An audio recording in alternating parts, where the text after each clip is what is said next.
SKullRandom98, coming to you with another review of Samurai Jack episode 94.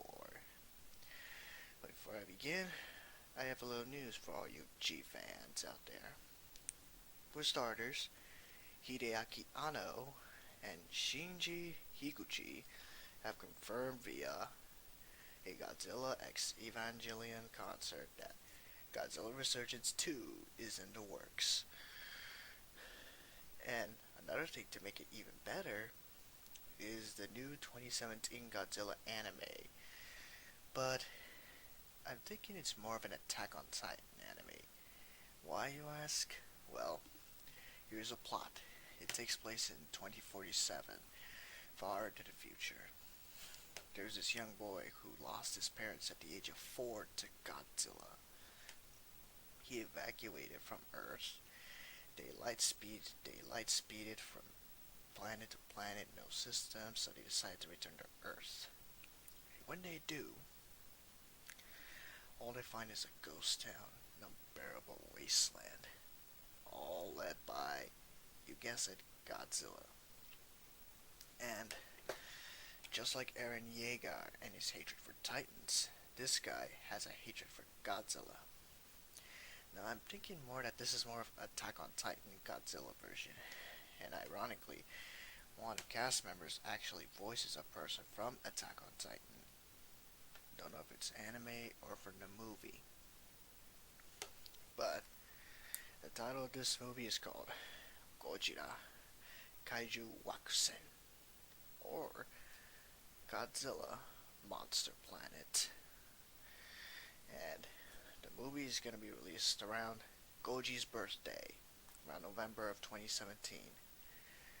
Would be kind of cool if they released it on his birthday of November 3rd, wouldn't it? But for all of us overseas, it's going to be distributed through Netflix, hopefully before Christmas. Or before New Year's 2018 comes out and the 30th anniversary of Akira comes through. So, there you have it. Two big news. And don't forget to tune in next week for my review of Ghost in the Shell. Both one from 1995 and one from 2017, and a little comparison from the two. Anyway, now that's out of the way and kept in mind, back to business. This episode begins right as where the second episode left off. Jack going down river, losing a lot of blood.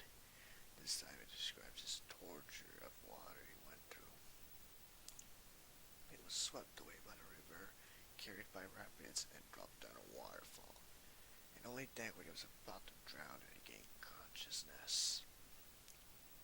It was losing a lot of blood fast, and all he could do was hang on to a tree branch with a frog on it. But that frog,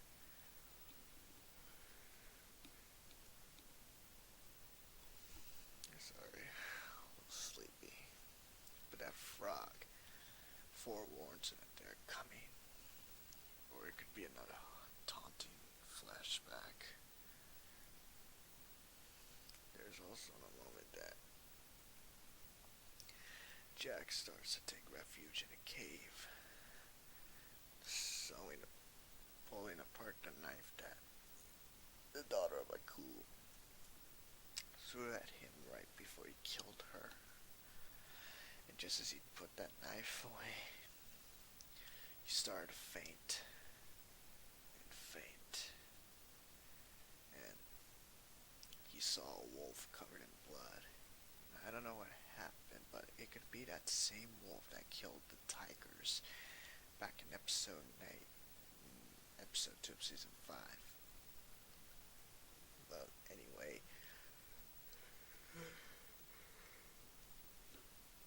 that wolf saw him in his cave. Instead of attacking him, he just stared at him, and both were covered in blood. But him leaving the cave was a sign that Jack was allowed to stay and recover. However, at the same time, a twisted version of his younger self appeared to him, taunting him about how he killed his first human and how unprepared he he's taunting him.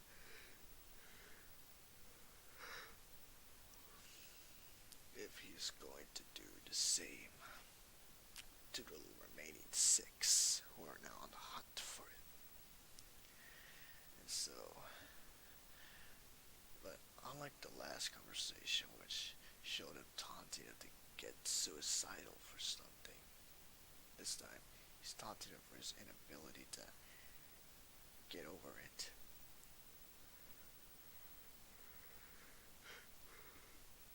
And how he was unable to go sustain his cut, and taunted him by him saying he seemed worse. During his near-death experience, he goes to another flashback where he was a kid playing with toys. He was with his parents. However, in the midst of the travels, an ambush happened and the guards are dead. So Jack's father goes out and tells him this: you have 2 options. 1, you leave and nothing ever happens. Or 2, face your destiny. So they declare that his death is their destiny. So like, very well. And he just slices them to bits, all with Jack watching. And so, in another flashback, the Emperor tells his son that the decisions you make are based on who you are. And come to think of it, when it comes to real world issues, I think he's right. But, well, if you look at it closely, look at the wolf. He could have killed Jack right there and now, but instead, he took him in and let him recover from his wounds. Especially since when the wolf helps clean his wounds somewhat and gives him some of his food and a place to sleep. But he doesn't like it when he gets water splashed on. But and as time goes by, the daughters of Aku get out of the temple and drag their fallen sister with them. Instead of giving them a proper funeral, they just leave her for dead, leave her to be fed to the rats, and say death's failure. Really cold. And so, they set out and search for him, and they use Jack's blood for clues to where he went. At the same time, the wolf and Jack part ways as the wolf starts hunting. Then Jack starts reflecting on what the flashbacks got him into. So he devises a plan to catch him off guard. And the daughters of Aku find traces of his blood everywhere, including that large handprint mark that is from Jack's stab wound that he imprints on a tree. They knew that he was close by, but right at that time it started to snow, and Jack said the exact same words that his father told the guards. However, Aku's daughters want his death to be their destiny, so Jack just accepts it and proceeds to talk to them about how their decision reflects who they are, only to be cut off twice by them who just wanted to die. So he proceeded, he complied, and he slices up half of their army in 30 seconds by using their own weapons against them. And this continues on. He mixes in with the snow, which is something that nobody thought he would do. So, after dispatching 3 of them, he runs them to a rocky ledge, which is 300 feet below the pit. So, knowing he was cornered by the other 3, he decides to drop his weapon and use his bare hands instead.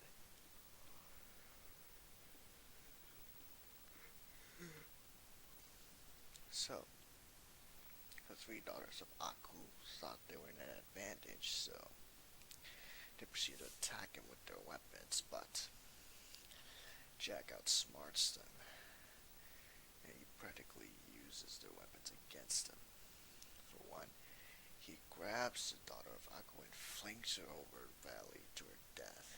The second one, he just kicks her, cracking her neck and her mask at the same time, while also falling. But at the same time, the last daughter of Aku has her side, or nunchucks, flings it at Jack, but he just takes it like it was nothing, and he wriggles her towards it, and he flings it down, taking her with it, but she hangs on, also losing her mask in the process. However, instead of getting back up to enjoy the fight, the last daughter of Aku tells him that he will die of Aku. He will suffer from Aku. But Jack knows that he has suffered enough. Heck, even Aku has suffered enough. If anyone's seen last episode, Aku was really depressed because Jack just wouldn't die because he doesn't age. And now he can only hope that one will get rid of his problem. Plus, Aku doesn't even know that he has a cult respecting him. So, Jack just lets her go. She falls to her death, but not knowing that she took him down with her. And so the episode ends with Jack falling down to a ravine. His fate is unknown, but if he's alive, the song tells him to watch out.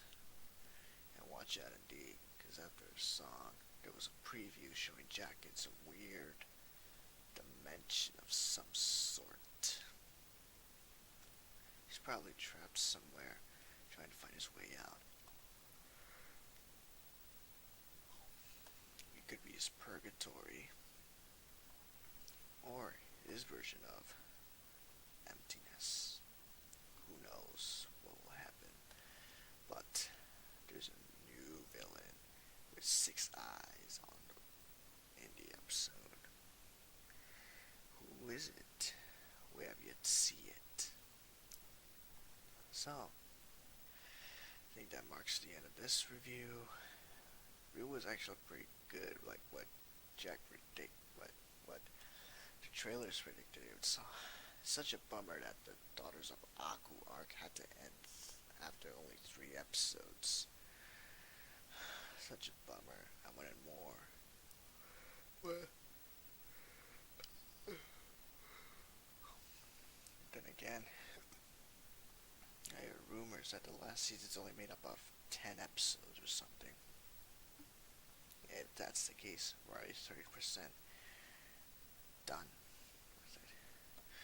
So, please just give this video a like, comment on how Samurai Jack's going on with you, how Godzilla is gonna go, and stick around for my Ghost in the Shell review and comparison.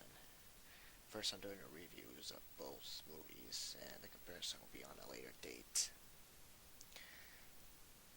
And don't forget to subscribe for more of this channel. Slogan should probably be your home for everything Godzilla video games and, don't know, randomness. Just suggesting, don't know if Jimmy Retro would approve of it though. Anyway, so please give this video a like, comment, subscribe, check out my other 2 pals videos, and till next time, keep on stomping.